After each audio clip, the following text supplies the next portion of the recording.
It's hard being in the spotlight. Not because there's a huge empire trying to destroy you and everything that gives you purpose in life, although there's that too. No, what's hard is when people like you and expect you to do great things. Eduardo was in that position. Stories formed around his performances in different towns, and wherever he went, people gathered to watch him play.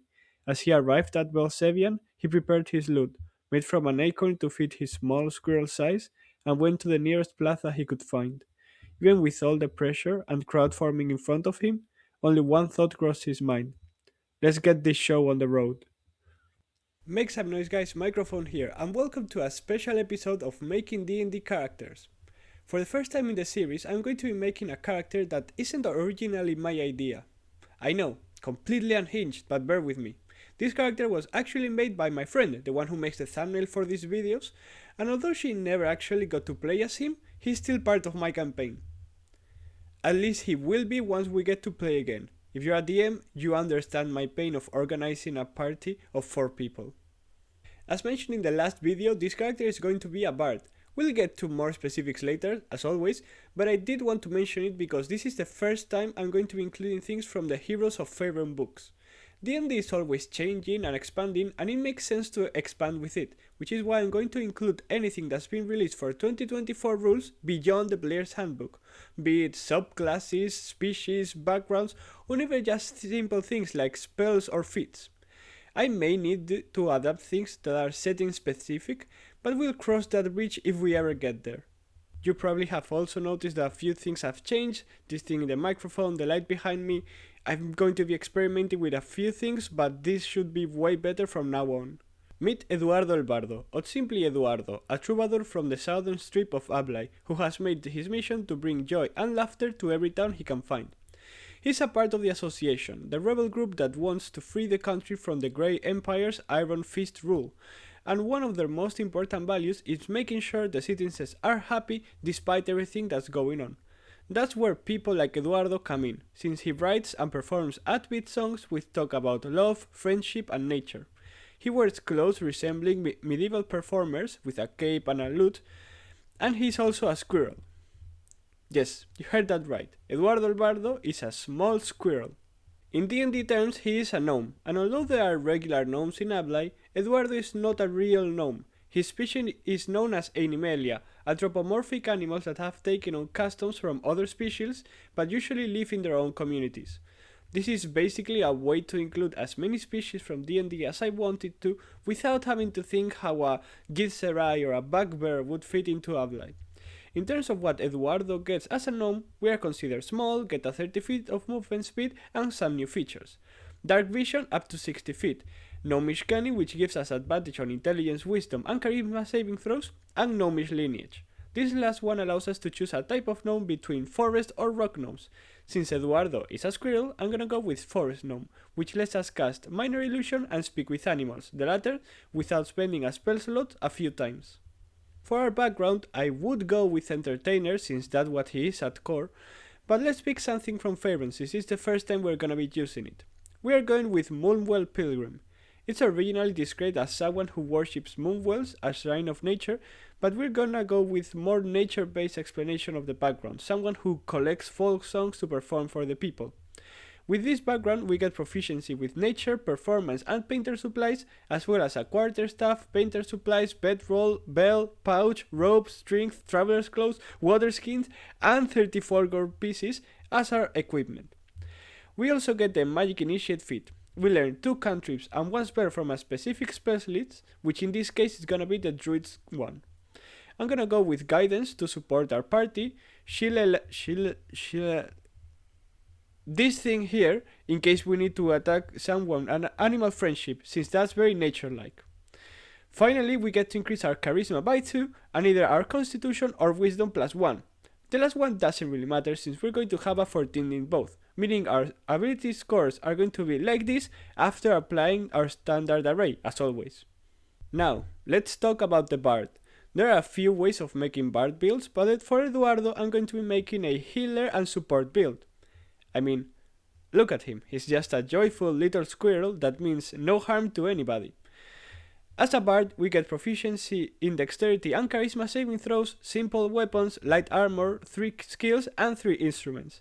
I've chosen persuasion, animal handling, and medicine, as well as the lute, pan flute, and drum, respectively. We also get some new equipment: leather armor, daggers, a lute, an entertainer's spark, and 19 gold pieces, for a total of 53. We're not going to be selling or buying anything, since the loot is basically all we need to cast spells, so let's just go on ahead with what our features. At level 1 we get Bardic Inspiration. As a bonus action we can give 1d6 to an ally, which they can add to a d20 test. It has limited uses, a number equal to your charisma modifier, but it's a really good feature to have. The die also increases at future levels, but I'm not going to be mentioning that every single time it goes up. We also get spellcasting. Bards are full casting, so they get spells from levels 1 to 9 as well as cantrips, meaning they have a wide range of options. At level 1 we get 2 cantrips and 4 spells. For cantrips I'm gonna go with Vicious Mockery, the de facto bard cantrip, and Prestidigitation. For spells I'm gonna pick Charm Person, Fairy Fire, Cure Wounds, and Tasha's Hideous Laughter. As many spellcasters, not the most interesting features as a whole, but it's made up with how many spells and how good they are that we can cast. Level 2. We first get a new spell, which is going to be Thunder Wave. I went with 4 spells that are either for support or out of combat things, so I think we can spare 1 damage dealing spell. We also get Expertise, which lets us add twice our proficiency bonus to 2 skills of our choice, which are going to be Performance and Using the Loot. I bet you forgot Expertise could also be used for tools, so that's what I'm gonna do here. We also get Jack of all trades, letting us add half our proficiency modifier to any skill with which we don't have proficiency already. If you don't want to know what negative numbers are, you've come to the right place. I've never been a fan of these features, since I'd rather be better at fighting than being a skill monkey, but I can't say they're bad, this is just my personal preference. At level 3 we get to choose our subclass, and I'm gonna go with College of the Moon from the New Heroes of Faerun book. It also fits Eduardo a lot, it makes sense for a Bard of Nature to be a squirrel. We get Moon's Inspiration as a new feature, getting 2 ways of using Bardic Inspiration. Either Inspired Eclipse, where we can become invisible and teleport up to 30 feet when we give it to someone. Wait, really?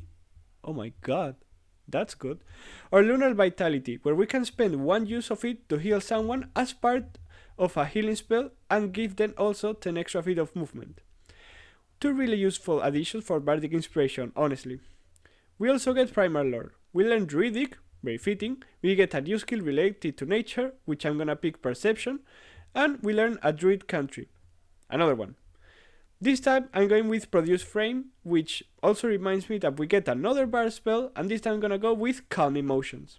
Level 4. As always we get a new feat, and I'm gonna go with Resilient. It lets us add +1 to any ability score so long as we don't have proficiency with its saving throw already. I'm using this for Constitution, bringing it up to 15, and to help with concentration saving throws. I know it's different than what I usually do, but honestly, I don't think there are many options that fit Eduardo thematically, so I'm gonna be metagaming instead. You can give me a few passes of this sometimes, right? We're also gonna be getting 2 new spells. 1 cantrip, which is Messel, and another normal level spell, which is gonna be Lesser Restoration. At level 5 we get Font of Inspiration, letting us regain our uses of Bardic Inspiration on a short rest and expending spell slots. We also get 2 more spells, our last level 2 spells, Animal Messenger and Hold Person. This level is really simple, honestly. I didn't expect this from the Bard. Level 6 is more interesting though. We get another subclass feature, Blessing of the Moonlight.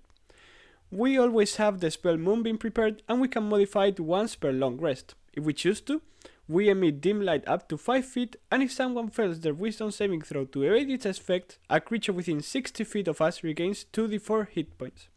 This is a good spell to have, and with Mass Healing Word, our new 3rd level spell, we get a large amount of healing to use at this level, which is really good for a support character. At level 7, we get Counter Charm. Originally one of the worst features in DnD, now it's pretty decent. If an ally of us fails a saving throw to avoid being charmed or frightened, we can use a reaction to force a reroll and give advantage on that roll. Maybe a bit situational, but those are bad conditions to have, so this help is very much appreciated.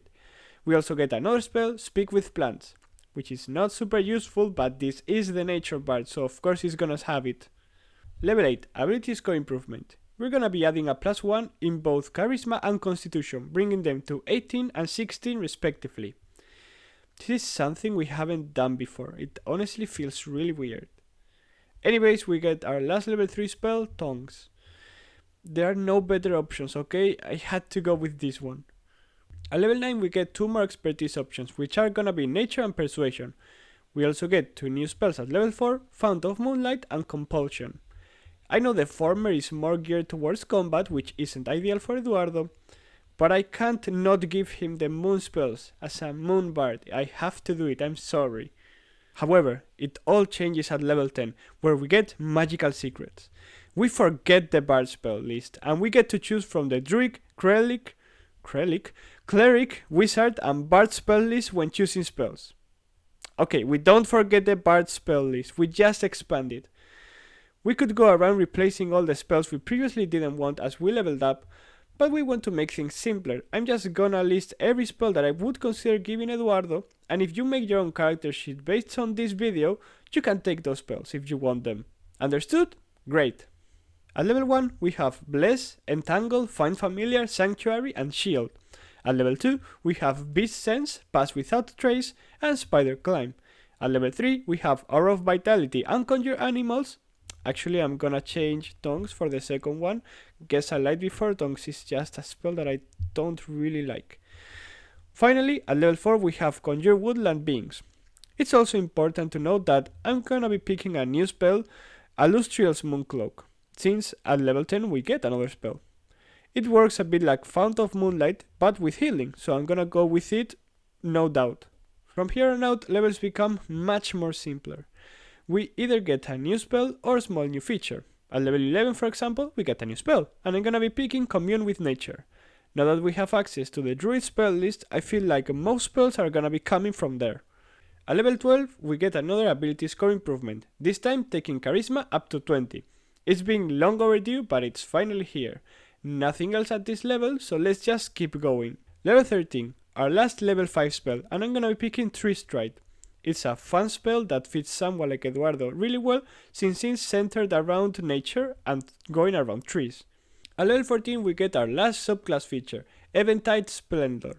When we use Moon's Inspiration, we get a bonus to each of our new Bardic Inspiration options. For Inspired Eclipse we get to make another creature invisible and teleport, and for Lunar Vitality we can roll 1d6 instead of expending a Bardic Inspiration use. 1d6 is smaller than the d10 or d12 we normally get to use, but using it when we don't have inspiration used is left, it's what really good about this second one. At level 15 we get another spell, and I'm gonna go with the level 6 spell, Otto's Irresistible Dance. It's perfect for him, he just wants to make people dance and be happy, so forcing them to do so is an effective way to get there. At level 16 we get our last ability score improvement, taking our wisdom to 16. Eduardo is not especially gifted in the Constitution department, so keeping it tight with wisdom, although not optimal, makes sense. At level 17 we get another spell, the last level where we're only gonna be getting a spell, and this time it's for heal. It's just a good spell for healing, there's really nothing more to it. Why are we still here? Come on, move on, go!